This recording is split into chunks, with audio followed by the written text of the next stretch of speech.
கோம்பாக்கிலிருந்து Karak செல்லும் சாலையில் இயற்கை எழிலோடு அமைந்திருக்கும் புகழ்பெற்ற சிவன் கோயிலை நகராண்மை கழகம் முடக்கி இருப்பதாகவும், வழிபாட்டுக்கு உகந்த இடம் அது அல்ல என்றும், கோயில் நிலம் பாதுகாக்கப்பட்ட வனப்பகுதி என்பதால் இந்நடவடிக்கையை நகராண்மை கழகம் எடுத்துள்ளதாகவும் தெரிய வந்துள்ளது. ஆத்ம அருள் ஜோதி முனீஸ்வரர் கோயில் நிர்வாகத்தின் கண்காணிப்பில் காராக் சிவன் கோயில் அமைந்திருக்கும் நிலையில் நகராண்மை கழகத்தின் நடவடிக்கைக்கு பிறகு வனத்துறையுடனும் நகராண்மை கழகத்துடனும் கலந்துரையாடி வருவதாக கோயில் நிர்வாகம் தெரிவித்துள்ளது. முன்னதாக சிவராத்திரி விழாவின் போது நள்ளிரவில் கோயில் முழுவதும் பக்தர்கள் சூழ்ந்து சிவராத்திரி வழிபாட்டை நடத்திய போது காட்டுக்குள் கோயில் அமைத்து வன விலங்குகளுக்கு அச்சுறுத்தலை ஏற்படுத்துவதாக சமூக வலைதளங்களில் ஒரு சிலர் கருத்துக்களை பரப்பியது கோயில்களுக்கு எதிராக செயல்படும் தானாமலாயா எனும் சமூக வலைதளத்தில் கோம்பாக் சிவன் கோயில் அரசாங்கத்தால் பாதுகாக்கப்படும் வனப்பகுதியாக கருதப்படும் பகுதியில் அமைந்திருப்பதாகவும், அது குறித்து நகராண்மை கழகத்தில் புகார் அளிக்கப்பட்டிருப்பதாகவும் தெரிவிக்கப்பட்டது. தற்போது சிவன் கோயிலுக்குள் நுழைய கோயில் நிர்வாகத்தினர் உட்பட பொதுமக்களுக்கும் அனுமதி மறுக்கப்பட்டுள்ளது. சமய விழாக்களில் மட்டுமின்றி சுற்றுலா பயணிகளும் அந்த கோயிலை கண்டு சிலாகிப்பர். இயற்கை எழிலோடு நீரூற்றுக்கு இடையில் அமைந்திருக்கும் சிவலிங்கத்தை காணவும் பலரும் அந்த கோயிலுக்கு சாதாரண நாட்களிலும் திரள்வார்கள். அப்படியான ஒரு கோயிலுக்கு ஏற்பட்டிருக்கும் நில பிரச்சனையை கோயில் நிர்வாகம் அரசு தரப்புடன் சுமூகமான பேச்சுவார்த்தைகளின் மூலமாக தீர்வு காணும் என்று ஆத்ம அருள் ஜோதி முனீஸ்வரர் கோயில் நிர்வாகத்தினர் தெரிவித்துள்ளனர். மடானி அரசாங்கத்தில் இருக்கும் இந்திய நாடாளுமன்ற உறுப்பினர்களும் செனட்டர்களும் கோயில் விவகாரங்களுக்கு சட்டப்படி ஏற்படுத்த வேண்டிய தீர்வுகள் குறித்து கலந்து ஆலோசனை நடத்தியதாக தெரிவிக்கப்பட்டுள்ளது. பிரதமர் துறையின் சட்ட நிர்வாக சீர்திருத்த துணை அமைச்சர் குலசேகரன் தலைமையில் இந்திய நாடாளுமன்ற உறுப்பினர்களும் செனட்டர்களும் பங்கேற்றனர். இந்த கூட்டத்தில் பினாங்கு இந்து அறப்பணி வாரியத்தின் பொறுப்பாளர்களுடன் PKR, DAP, மஇக ஆகிய கட்சிகளின் இந்திய தலைவர்களும் பங்கேற்றனர். அரசாங்கம் அமைத்திருக்கும் சட்டத்தை மீறி அரசு அல்லது தனியார் நிலங்களில் அமைக்கப்பட்டிருக்கும் கோயில்கள் குறித்தும் முழுமையான சட்ட தெளிவுகளும் வழங்கப்பட்டதாக தெரிவிக்கப்பட்டுள்ளது. தற்போது மலேசியாவில் உள்ள கோயில்களுக்கு எதிராக பரப்பப்படும் பிரச்சாரங்களும் அரசாங்கத்தில் இருக்கும் பெரும்பாலான இந்திய தலைவர்கள் அமைதியாக இருப்பதாக இந்து கோயில்களுக்கான தன்னார்வ அமைப்பு முன்னதாக குற்றச்சாட்டை முன்வைத்திருந்தது குறிப்பிடத்தக்கது.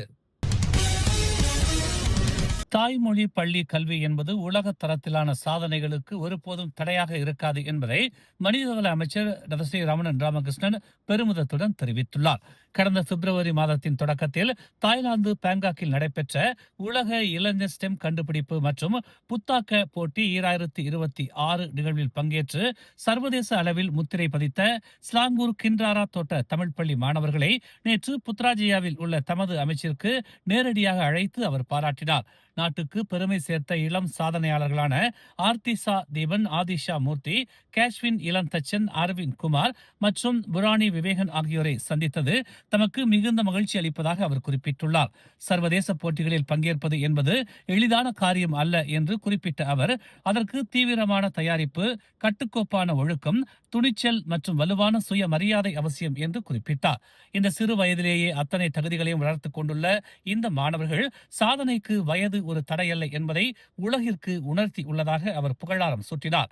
மேலும் அந்த மாணவர்களுடன் உரையாடிய போது அவர்கள் எதிர்காலத்தில் மருத்துவர், விண்வெளி ஆய்வாளர் மற்றும் விஞ்ஞானிகளாக வர வேண்டும் என்ற தங்களின் கனவுகளை பகிர்ந்து கொண்டதை அமைச்சர் நிகழ்ச்சியுடன் நினைவு கூர்ந்தார்.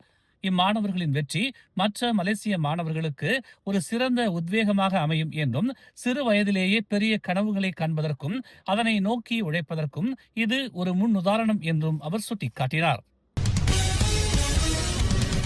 மலேசிய லஞ்ச ஊழல் தடுப்பு ஆணையமான MACCயின் தலைமையகத்திற்கு வெளியே சுமார் 70 பேர் இன்று ஆர்ப்பாட்டத்தில் ஈடுபட்டனர். அதன் தலைமை ஆணையர் ஸ்ரீ அசாம்பாக்கி சம்பந்தப்பட்ட குற்றச்சாட்டுகள் தொடர்பாக இந்த ஆர்ப்பாட்டம் நடைபெற்றது.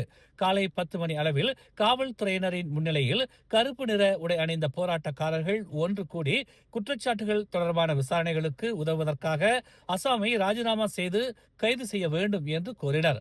அரசியல்வாதிகள், Teo Peng Hock, association for democratic அட்வான்ஸ்மெண்டின் பிரதிநிதிகள் போன்ற சிவில் சமூக உறுப்பினர்கள் மற்றும் ஊழல் விசாரணையில் உள்ள சர்ச்சைக்குரிய தொழிலதிபர் ஆல்பர்ட் டே ஆகியோர் கலந்து கொண்டனர். பாஸ் கட்சியின் தலைவர் அப்துல் ஹடி அவாங்கின் மருமகனான சுமைபிலோ பாஸ் கட்சி தலைவர் ஜகாருடீன் முகமதுவும் போராட்டத்தில் இணைந்தார். அசாம் ஒரு அரசு ஊழியராக தனது சம்பளத்துடன் பங்குகளை எவ்வாறு பெற்றிருக்க முடியும் என்று ஜஹாருடீன் கேள்வி எழுப்பினார். இது சாத்தியமற்றது என்று அவர் கூறினார். மேலும் வேறு நபர்கள் சம்பந்தப்பட்டிருந்தால் இது நடக்குமா என்று கேட்டபோது என் நடவடிக்கையும் எடுக்கப்படவில்லை என்று அவர் கூறினார்.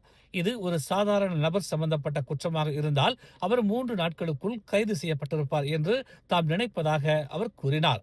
ஆனால் இன்று வரை எந்த விசாரணையும் இல்லை, கைதும் இல்லை என்று அவர் சுட்டிக்காட்டினார்.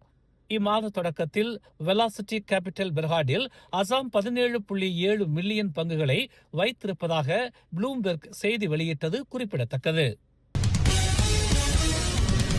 மலேசிய எல்லை கட்டுப்பாடு மற்றும் பாதுகாப்பு நிறுவனமான MCBA மேற்கு துறைமுகமான போர்ட் கிளானில் 2,45,780 கிலோகிராம் எடையுள்ள மின்னணு கழிவுகள் மற்றும் உலோக கழிவுகளை ஏற்றிச் சென்ற 10 கொள்கலன்களை பறிமுதல் செய்துள்ளது.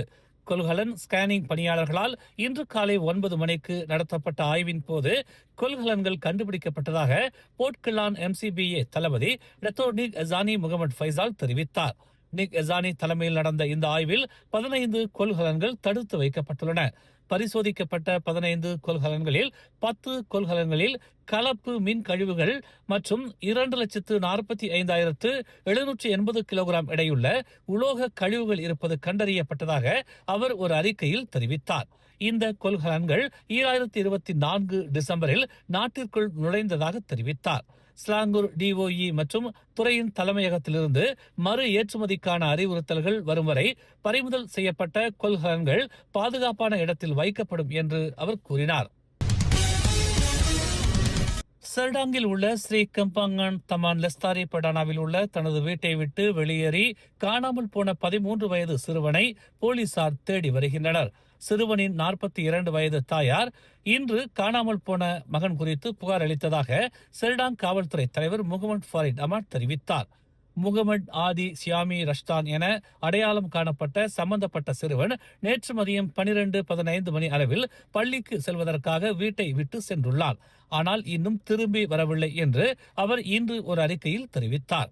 தகவல் தெரிந்தவர்கள் அருகில் உள்ள காவல் நிலையம் அல்லது விசாரணை அதிகாரி இன்ஸ்பெக்டர் முகமது யூசுப் ஹசான் கன்னியை 0338762222 என்ற எண்களில் தொடர்பு கொள்ளுமாறு கேட்டுக் கொள்ளப்படுகிறார்கள். பேராக்கில் பட்டாசு வெடித்து நாயை கொண்டதற்காக ஒருவருக்கு 2000 ரிங்கிட் அபராதம் விதிக்கப்பட்ட சம்பவம் குறித்து விலங்கு நல உரிமைகள் குழு கவலை தெரிவித்துள்ளது. விலங்கு துன்புறுத்தல் வழக்குகளில் வழக்கு தொடரும் நடைமுறைகளை மறுபரிசீலனை செய்ய வேண்டியதன் அவசியத்தை இது பிரதிபலிக்கிறது என்று பெர்சத்வான் ஹைவான் டர்பியார் மலேசியா எனும் SAFM அமைப்பின் கலைவாணர் தெரிவித்துள்ளார். 64 வயது ஓங் பான் சாங் எனும் சம்பந்தப்பட்ட நபருக்கு அபராதம் விதித்து விடுவித்த நீதிமன்றத்தின் தீர்ப்பை மதிக்கும் அதே வேளையில் விலங்குகளுக்கு துன்பத்தை ஏற்படுத்தும் வேண்டுமென்றே செயல்களை உள்ளடக்கிய வழக்குகளில் விலங்கு நல சட்டம் 2015 போதுமான அளவு பயன்படுத்தப்படுகிறதா என்று கலைவாணன் கேள்வி எழுப்பினார். ஒரு விலங்கு மீது பட்டாசு வெடிப்பது ஒரு தீவிரமான செயல். விலங்கு நல சட்டத்தை ஏற்றுவதில் நாடாளுமன்றத்தின் பொருத்தமான பயன்பாடு முக்கியமானது என்று SAF கருதுகிறது. விலங்கு துன்புறுத்தல் தொடர்பான எதிர்கால வழக்குகள் மிகவும் பொருத்தமான சட்டத்தின் கீழ் பரிசீலிக்கப்படும் வகையில் பொருத்தமான இடங்களில் வழக்கு தொடரும் நடைமுறைகளை மறுபரிசீலனை செய்ய சம்பந்தப்பட்ட அதிகாரிகளை SAFM மரியாதையுடன் கேட்டுக்கொள்கிறது என்று அவர் ஒரு அறிக்கையில் தெரிவித்தார். கடந்த மாதம் பட்டாசு வெடித்து தெருநாயை கொண்டதாக குற்றத்தை ஒப்புக்கொண்ட உணவக உரிமையாளரான ஓங்கிற்கு பத்துகாஜா மஜிஸ்ட்ரேட் நீதிமன்றம் அபராதம் விதித்தது. மேலும் செய்திகளை தெரிந்து கொள்ள தமிழ் மலர் இணையதளம், தமிழ் மலர் செயலி மற்றும் மலர் டிவி யூடியூப் சேனலை வலம் வாருங்கள். எங்களோடு இணைந்திருக்க மலர் டிவியை பதிவு செய்து கொள்ளுங்கள். உறவுகள் மகிழ்ந்திட விருப்பம் மற்றும் பகிர்வு சேவையை சொடுக்கிடுங்கள்.